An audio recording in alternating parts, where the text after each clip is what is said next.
Bom dia, boa tarde, boa noite, seja muito bem-vinda a mais um podcast Saudabilize. Por aqui a gente está lendo esse livro, O Lugar de Médico é na Cozinha. Essa leitura desse livro faz parte de um projeto maior, que é justamente o Portal Saudabilize, onde a gente tem um portal com centenas de receitas veganas, antioxidantes, desintoxicantes maravilhosas. A gente tem a nossa nutricionista Renata Moraes, que responde às nossas dúvidas e nos oferece o melhor suporte quando a gente quer saber sobre os nutrientes, sobre os macronutrientes, sobre o que tem em cada alimento e o que a gente deve comer para manter a nossa saúde, né?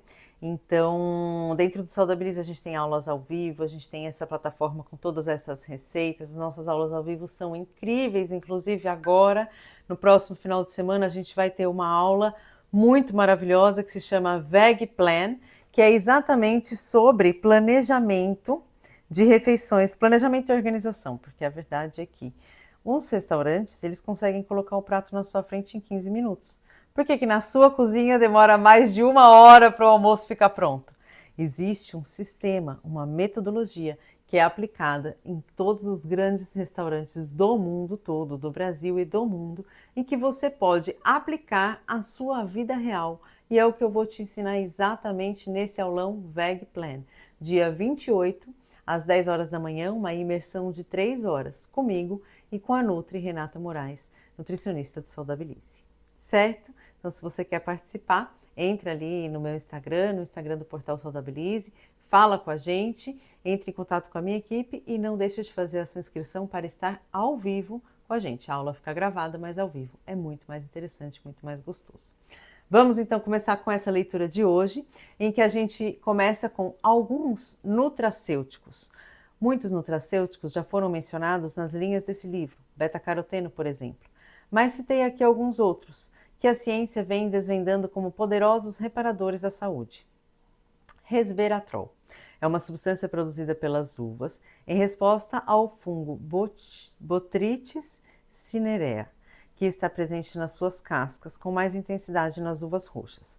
Os produtores de vinho anunciam sua presença nos vinhos tintos com razão, pois o álcool tende a fixar esses componentes fenólicos.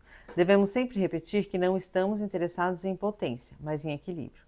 Quem não quiser ingerir álcool pode obter esse precioso nutracêutico de uvas, do amendoim, mas lembre-se que o amendoim velho é um celeiro de fungos e de raízes. A maior propriedade do resveratrol é manter a integridade do endotélio, revestimento interno vascular, frente às lesões causadas por agentes químicos, radicais livres, endógenos e homocisteína ou microbiológicos.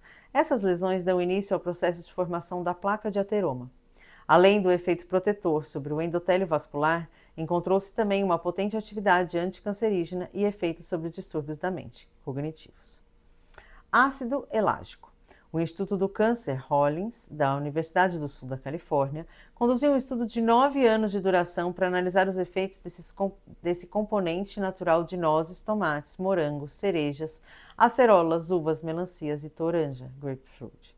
Foram estudados 500 pacientes com câncer de colo uterino e percebeu-se que esse nutracêutico determinava o retardamento da fase G da mitose das células cancerosas em apenas 48 horas, inibindo com isso a divisão celular cancerosa. Em cultura de células, mostrou inibição de células tumorais de pâncreas, esôfago, pele, cólon e próstata. Testes clínicos em células humanas mostraram que ácido elágico impede a destruição do gene P53 por mediadores tumorais. O ácido elágico é, portanto, considerado um dos mais importantes inibidores do câncer.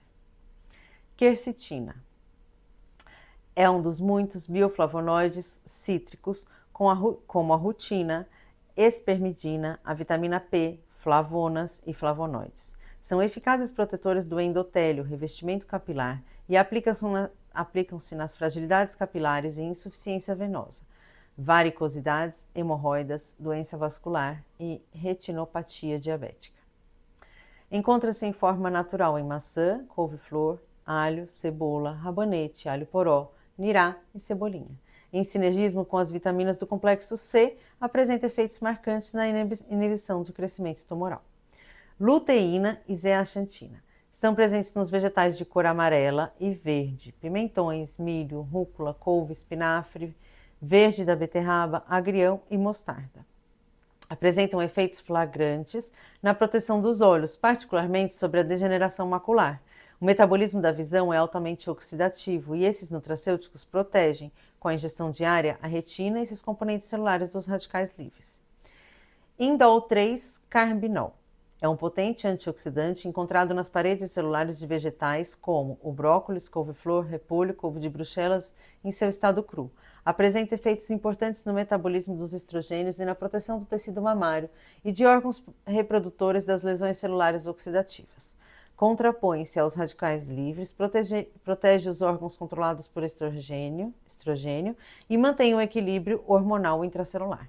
Faz parte dos componentes endólicos com diferentes metabólitos que multiplicam seus efeitos sobre o corpo humano.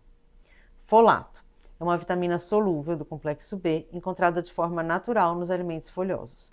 O nome vem do latim folium, folha.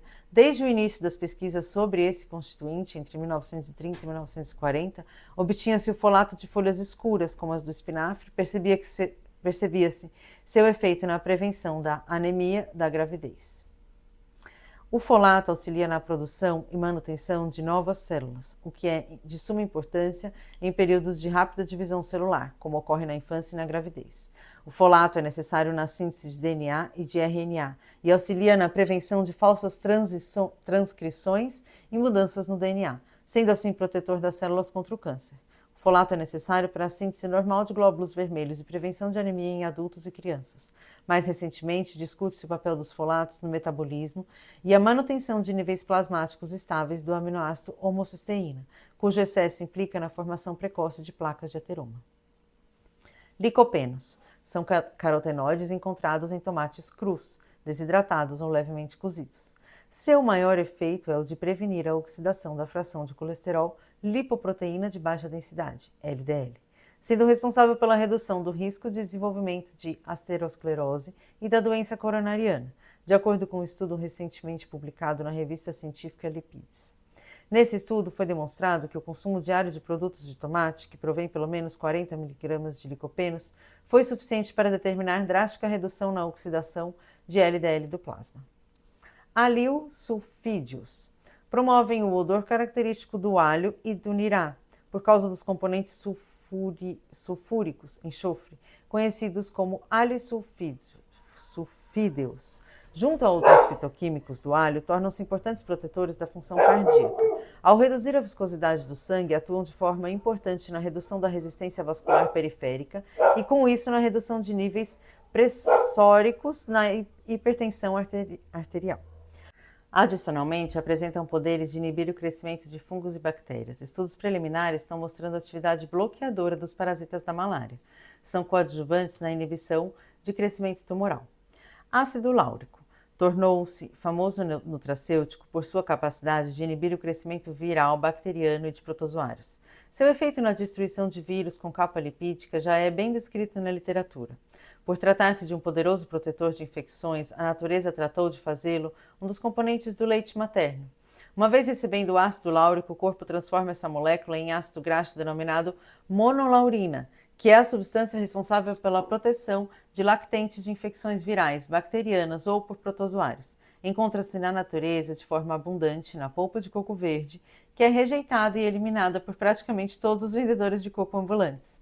Na polpa do coco encontra-se ainda o ácido caprílico, de propriedades sinérgicas e semelhantes. É mais uma vez importante lembrar que a complexidade atingida pela natureza ao estocar esses nutracêuticos em simples e deliciosas frutas e produtos de horta orgânica não pode ser reproduzida em laboratório, em sucessivas tentativas de fragmentar o que é perfeito de forma integrada. O cozimento, congelamento, irradiação por micro-ondas e todos os possíveis tipos de processamento industrial só conduzirão à eliminação desses nutracêuticos, junto às já conhecidas vitaminas, proteínas, aminoácidos, enzimas, gorduras sadias, carboidratos leves e toda a bebida balanceada de água estruturada e mineral, que só a natureza pode conceber. Essas linhas resumidas só dão uma amostra da infinidade de estudos que ainda estão em andamento e de muitos que ainda virão. para que finalmente a verdade seja revelada e toda a sua reformulação da produção e distribuição de alimentos possa ocorrer, para que possamos reverter de forma simultânea e definitiva os processos degenerativos característicos dos países desenvolvidos, os infecciosos nutricionais e também degenerativos dos países que ainda não alcançaram o grau de desenvolvimento.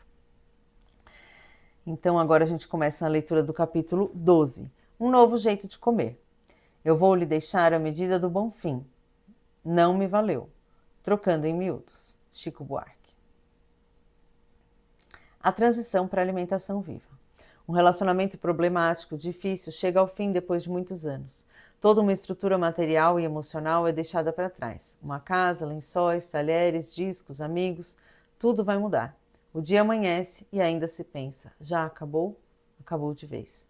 Na sequência, novos dias se seguirão, novos horizontes, novos amigos e até, quem sabe, um novo amor. Após o período difícil da separação, atinge-se uma leveza do ser, pois tudo vai se tornando novo, até o momento em que essa leveza torna-se insustentável ou insuportável. Alguns sentem uma saudade imensa daquilo que ficou para trás, mesmo que fosse difícil e pesado. Marcam um encontro e, após algumas horas, percebe-se que o afeto entre os dois é mesmo coisa do passado. Mesmo que busquem o prazer, dor e amor não combinam. Mesmo assim mesmo, o desejo pode ser maior e encontros sucessivos podem ocorrer, até que venha o distanciamento definitivo ou a reconciliação. Aos que se distanciam definitivamente, restam as informações adquiridas com a relação que ficou para trás e a busca de novas fronteiras com mais experiência. Aqueles que resolvem juntar-se novamente podem seguir maltratando-se. É ruim, mas é bom. A gente vive a tapas e beijos, morde e assopra. Podem engordar e até mesmo adoecer.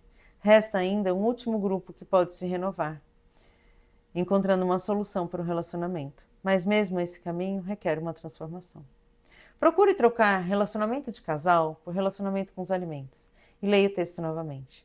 Poderá ver que todas as implicações da separação de um casal aplicam-se perfeitamente às decorrentes mudanças do universo afetivo culinário. É o clique que marca a transição do universo culinário cozido para o cru. Mesmo que a alimentação vigente faça mal para nós, estamos tão acostumados que nem pensamos em arriscar uma separação. Inventamos um monte de desculpa. Demora para fazer, pode dar vermes, eu não sei cozinhar. Todos aqueles que já vivem essa forma de alimentação sabem que ela é rápida de se fazer, elimina os vermes e é perfeita para quem não sabe cozinhar. Ela é crua. Para fazê-la é preciso substituir o cozinhar por cruzinhar, aprender a germinar, aprender a repartir, servir, comungar o alimento com os outros e com as forças da natureza. É difícil quando se leva em conta que temos um pacto com a morte e com as doenças, com a pouca expectativa de vida, com a fome e com as guerras. O pacto selado na mais tenra infância, quando a seiva doce do seio materno é substituída por uma colher ou uma mamadeira com substâncias completamente estranhas à nossa natureza metabólica e enzimática. Mesmo que ocorra uma diarreia, o pediatra informa que é normal e faz parte da adaptação. Segue-se a devastação total das bactérias intestinais do bebê e nós, sobreviventes, vamos caminhando por aí. Como desfazer esse pacto, que afinal de contas vem de família? É o próprio afeto de nossas mães, mantido pelos colegas de infância e adolescência, consagrado na descoberta do sexo e dos relacionamentos. As festas familiares, bolos de aniversário e de casamento, que selam as datas mais importantes da vida, são libações de álcool, carnes, farináceos e açúcar.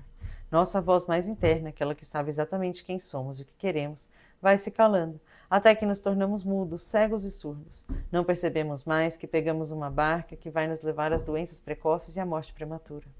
Aceitar o clique e mudar exige, a princípio, respeito conosco mesmo, com os próximos, com a família e com a comunidade. Embora existam alguns casos em que a adoção das novas práticas culinárias seja quase automática, diferentes reações podem ser identificadas. Rejeição total após a primeira prova dos alimentos. Ocorre uma rejeição imediata do paladar ou da digestão dos alimentos crus, mesmo uma salada ou frutas. É normalmente subjetiva, mas pode apresentar-se na forma de diarreias de limpeza ou mesmo náuseas e vômito. É aquele tipo de pessoa que pede para que se retire o pedacinho de pepino que vem no hambúrguer. Naturalmente, são os que mais necessitam de alimentação crua, mas provavelmente só irão buscá-las após a instalação de um desequilíbrio mais evidente. Eu vou parar essa leitura por aqui, tá dando nossos 15 minutos de hoje, e a gente começa na segunda-feira com a nova leitura de adesão superficial após o período de alimentação crua. Tá certo? Então, se você gosta dessa leitura, se você sente que ela é para você, eu estou te esperando aonde? saudabilize.com.br. Um beijo e até segunda.